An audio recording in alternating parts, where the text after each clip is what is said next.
Bonjour tout le monde. Aujourd'hui, on va faire un cours de la comptabilité de société concernant la révision de calcul de l'impôt sur les sociétés et la cotisation minimale. Et je vous demande de rester avec moi jusqu'à la fin pour faire un examen avec le corrigé. Donc, on va faire une révision de l'impôt sur les sociétés et l'accusation minimale. Donc, résultat comptable et résultat fiscal. Donc, quelle est la différence entre les deux résultats? Donc, le résultat comptable est déterminé en application des règles et détecté par le code de commerce et le plan comptable général. Bien sûr, après, on aura la comptabilité, le résultat fiscal est déterminé en application de règles fiscales parfois différentes des règles comptables. À la fin, on peut voir comment on doit dégager et comment on peut avoir le calcul de résultat fiscal.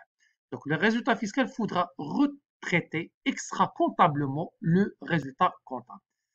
Au résultat comptable, obtenu après l'inventaire, il faudra réintégrer certaines charges comptabilisées, mais qui ne sont pas déductibles fiscalement ou bien soumises à un régime d'imposition particulier.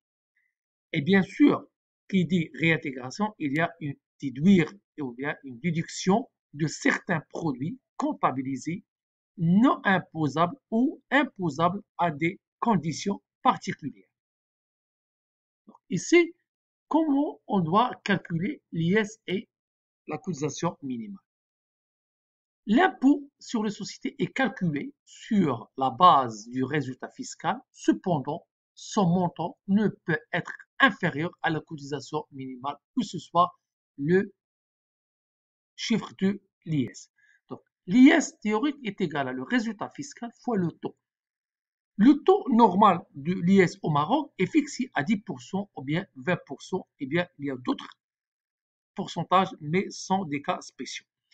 Ici, on va consacrer notre étude juste pour les deux taux de l'impôt sur les sociétés. La loi des finances 2020 a réduit ce taux à 10% pour les sociétés dont le bénéfice net inférieur ou égal à 300 000 dirhams.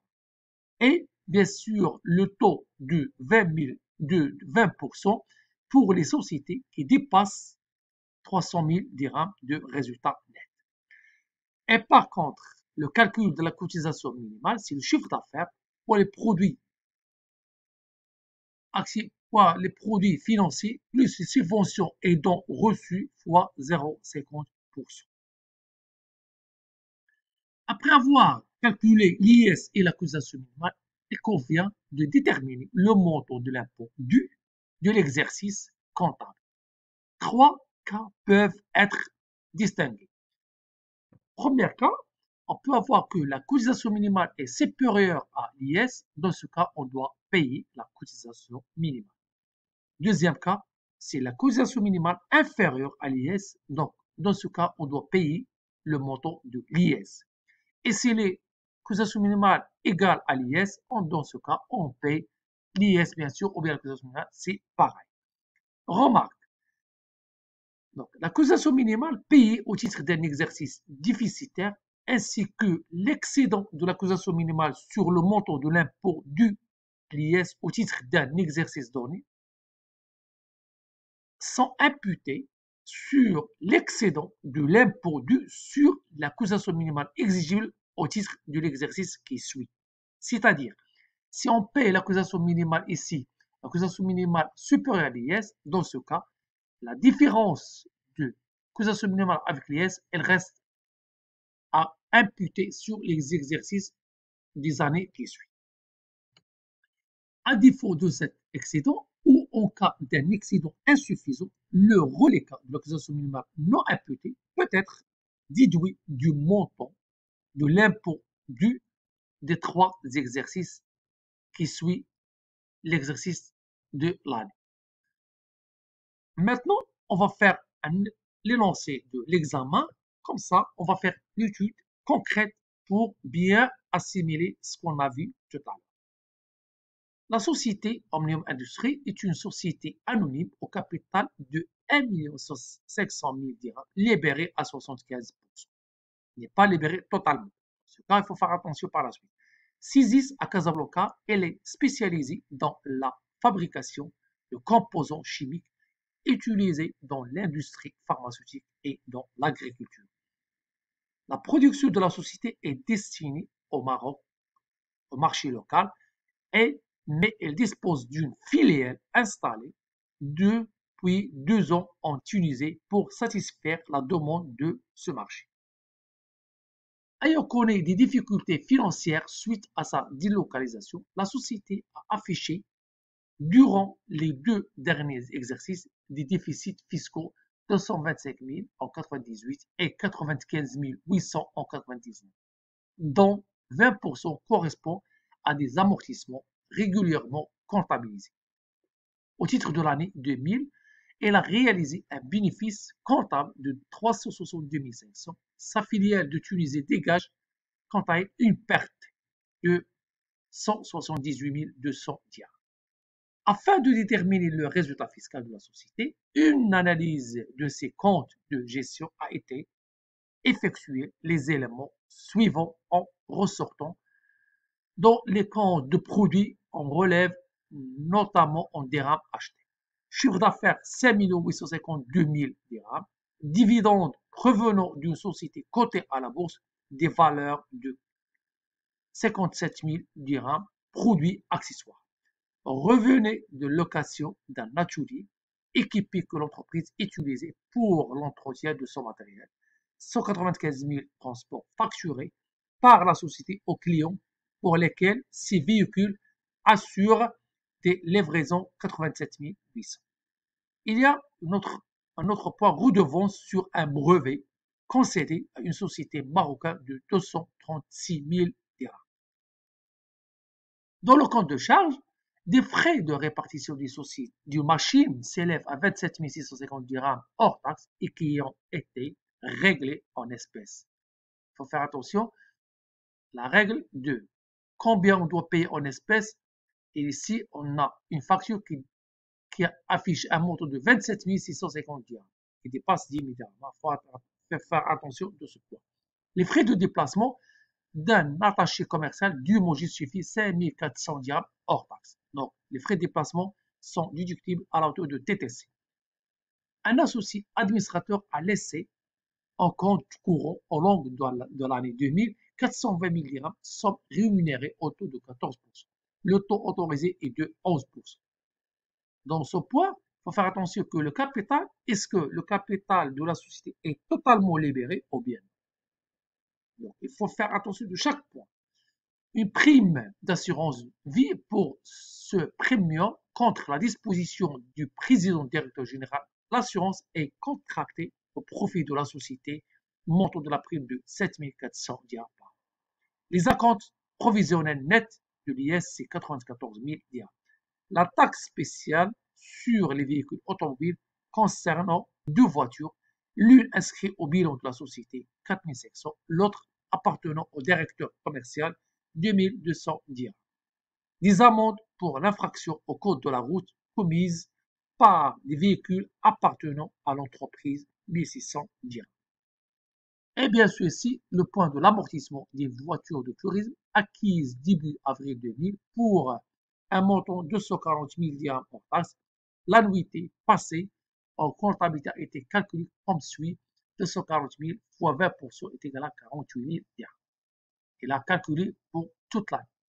Ici, il a été acheté en avril 2000. Ici, il a fait un calcul de l'année entière. Des redevances de crédit bail correspondent à un véhicule utilitaire utilisé pour le transport des marchandises. Montant trimestriel hors taxe, c'est 12 540. Le contrat s'étale sur 5 ans. Achat un matériel de bureau pour 12 300 dirhams hors taxe. Une provision pour litige constatée suite au licenciement d'un employé. Celui-ci a porté l'affaire en justice, montant de la dotation 19 300 dirhams. une provision pour investissement de 56 000 dirhams. Ici, détermine le résultat fiscal et bien sûr, quel est le montant de l'impôt dû et procéder à la liquidation de l'impôt. Ici, on a un tableau qui schématise la détermination de calcul de résultats. Ici, on a réintégration et déduction. Résultat comptable, on a 362 500 et on a le résultat perte de filiale de la Tunisie.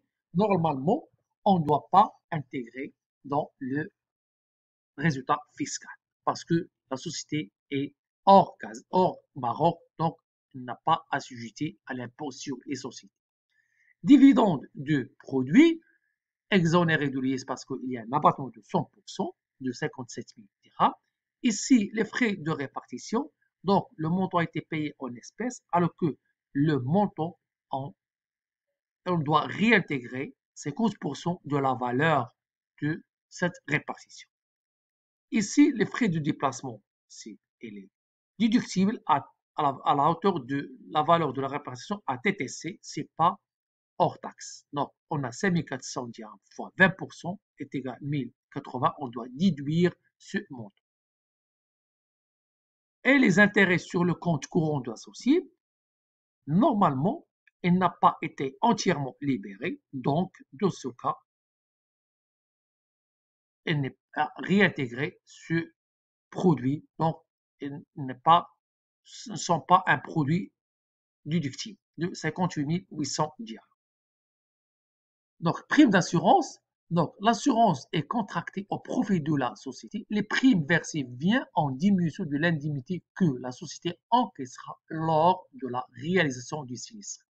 La prime ne constitue donc pas une charge déductible de l'exercice. On doit réintégrer cette charge. Les acomptes prévisionnels, il s'agit d'avance sur l'impôt lui-même non déductible de 94 000 dirhams.